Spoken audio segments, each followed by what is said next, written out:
Right then, so about a year ago, I decided I wanted another weekend car. My search led me to the Mercedes CLK55 AMG. I chose it very briefly because the looks haven't dated so badly. It's a 2003 car, so you know it's pretty old now really, but the looks haven't dated so badly. It's very powerful, it's got plenty of power, it makes a great sound when you're accelerating down the road, and it's got 4 seats. 4 seats was important to me because I've got children, and not that I intend to go driving the kids around every time I'm in it, but I want the option to be able to pick them both up if I need to from somewhere. So that puts the SLK, the SL, and any other 2-seaters out of the mix. I have a bit of an affinity for Mercedes cars, so the CLK was where it came. The CLK model is a bit of a mix between, there was no E-Class coupe back then, so it was sort of marketed towards people who wanted an E-Class, but it's actually got the underpinnings of the C-Class Mercedes, which for me was a good point, a big attraction, because I was dipping my toe into the water from a Mercedes weekend car point of view. Although I had a very new everyday car, which was the new C-Class shape, buying something from 2003, I didn't trust my mechanical skills to be able to competently put everything right that might go wrong on the SL. The engine, so that's the M113 5.4 litre V8 engine that's in the C55, the CLK55. It would have been nice if it had the supercharger that the E55 and that the SL55 has. That would be awesome, but it doesn't. It's no problem. I think this car develops 360 something horsepower. That's fine, you know, it's enough, it goes well. But it doesn't have the Airmatic suspension, it doesn't have the Servotronic braking that the SL has. And I'm not saying those systems are bad, but they do add an extra layer of complexity to the car. Also, the spares prices for things on the CLK are pretty reasonable. The C-Class, which provides the mechanical base for the CLK, means that the brake discs aren't as expensive as they would be on the SL or on the E-Class. And a lot of the components inside are interchangeable between a C-Class Mercedes and a CLK.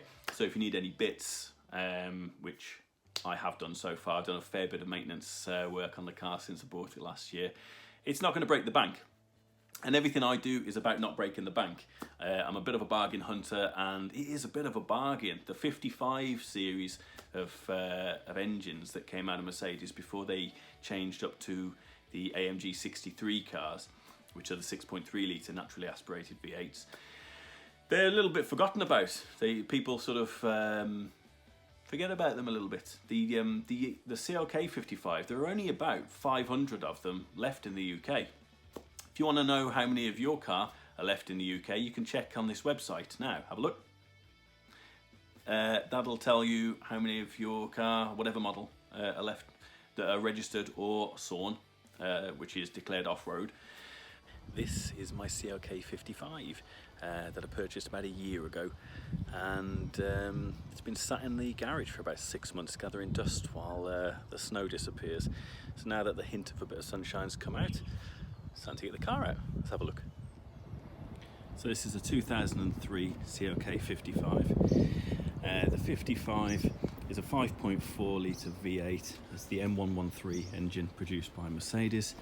Produces, I think, 367 brake horsepower, and this has had a couple of things done to it. It's got a quad exhaust, which is not how it comes from the factory, and from a performance point of view, I fitted something called a sprint booster, which I'd recommend actually if you get a car like this. Something I would point out is Mercedes. Mercedes acceleration is pretty sluggish. Not that the car is sluggish, but the actual accelerator.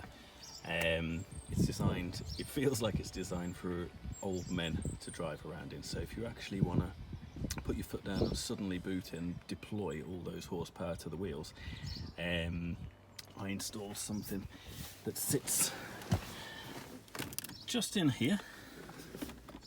Don't know if you can quite see it there. That little device, you can alter how quickly the accelerator is sent information, and I recommend it hands down if you've got one of these old cars. I've also upgraded my steering wheel. That steering wheel isn't how it comes from Mercedes. I had it retrimmed by an amazing company in the UK, really small operation called Royal Steering Wheels. I think I'll put the link up just now.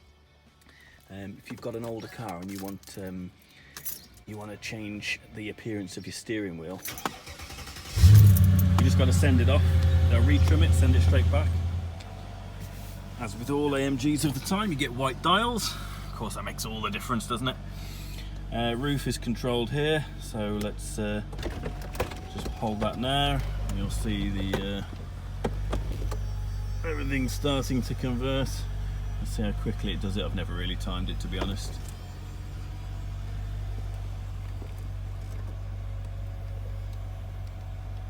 Here we go. Should beep when it's done. And the head unit looked really dated when I bought the car, so I changed that out, and that was another saga in itself, because the fibre optic sound system, the Bose system that you get in the CLK, I can tell you now, it's a bit of a nightmare when you want to upgrade the head unit. Perhaps I'll make another video on that because there's too much to say about it. But basically I had to pull all the wiring out and rewire the whole thing down to the speakers. It's got the original AMG wheels that came with it. The calipers have been repainted with the same sort of gold and burnt orange colour that you get on the newer Mercedes AMGs. That was just something I did because the actual caliper paint was silver and it was flaking when I got it. There's a few jobs I've done under the bonnet as well. Perhaps I'll cover those in a separate video because a lot of it's just basic servicing stuff, leaking valve cover, gaskets, stuff like that. So the heart of the car is of course the power plant, and as with all things Mercedes, it always looks pretty tidy when it's the AMG version. There's your man, Sergey, who built the engine. There's no point doing a big rundown, it's not really that kind of video, is it? But I spent many an hour under here last year already. Tidy little beast. When you want to hit the A roads for a nice long tour, weekend away type of thing, there's enough space in the boot for a few suitcases, seats in the back if you needed them, comfortable seats, put the top down if you want to as well. So for me it offers everything I like in a weekend car. The accelerator map, or however you want to describe it, as the sensitivity of the throttle is a bit lacking when it's from the factory, as in it's a bit sluggish. It's designed a bit like an old man's accelerator, whereas I was a bit more used to modern cars, and when I tap the throttle I'm expecting it to go, whereas when you tap it it's kind of just a bit like a little bit, okay. So that's where the sprint booster comes in. That sharpens up the throttle response, and it just amplifies the signal that the accelerator pedal is sending to the ECU, and it just means you get that throttle with less movement of the pedal. It doesn't give you any more power or anything like that, but it does transform how the car drives. I know some people say it's a complete waste of money, but I disagree. I disagree completely. So I'm just coming down to 20-ish miles an hour now. So when you want to go, there's someone coming behind me now, so when you want to go,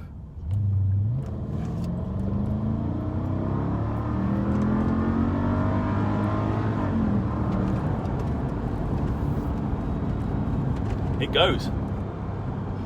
And to be honest, if I hadn't took my foot off the gas there, it would have kept on going. And that's one of the things I love about these big beefy V8s. You're just not going to get companies making V8s like this anymore, because it's ridiculous. I mean, let's face it, it's ridiculous to have a 5.4 litre V8 petrol engine And even the 6.3 that they came out with as well, it's absolutely ridiculous these days.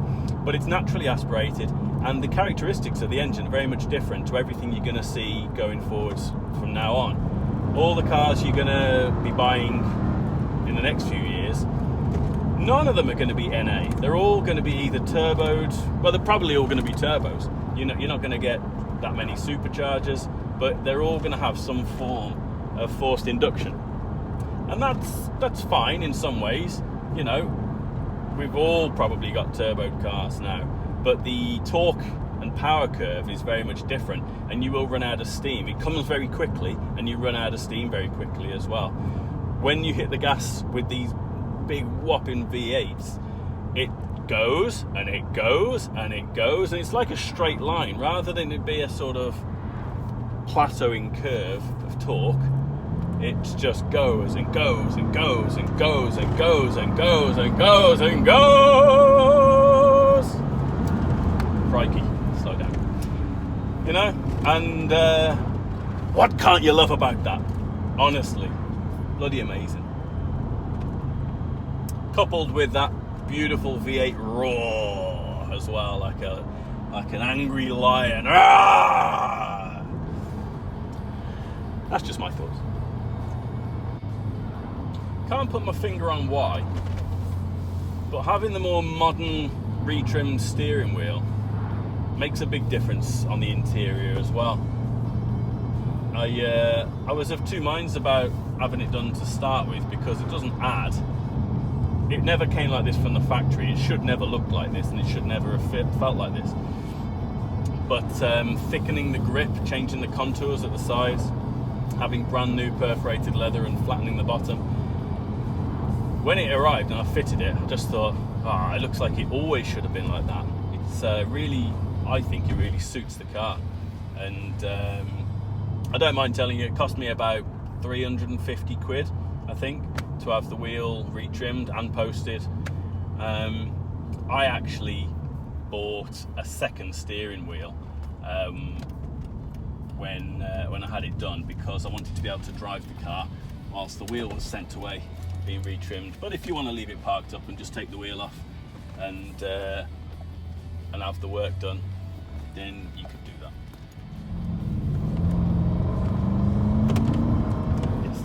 It's just so much fun. Every time I get in it and think, I'll do a few more jobs on it, and then I might think about moving it on and move on to the next project. It's hard to part with it. It is. The car I had as my weekend car before this one was a different thing altogether. I had a Mitsubishi GTO, which was, I don't know whether you know, it's very 90s fashioned. It's got pop-up headlights. It was bright red, so it looked like a fake Ferrari Testarossa. But it was fast as well. It was a 3-litre V6 with twin turbos. And I mean, it doesn't go like that. But that was 4-wheel drive, 4-wheel steer. And it was loads of fun to drive, it really was. There were loads of jobs to do on it as well, because it was even older than this car and it had many aging things breaking on it. So I don't stick with cars for a very long time, and I do think about selling this one, and I may well sell it this year, not sure. But it's just a joy to drive. It's pretty quiet in here, it's really comfortable, full of power, and it's a hard one to think about. It's funny, my friend with the Porsche will argue with me all day long that his Porsche is better, more superior in every way to this car. Yet, what do I find he's always browsing Auto Trader for? He wants one.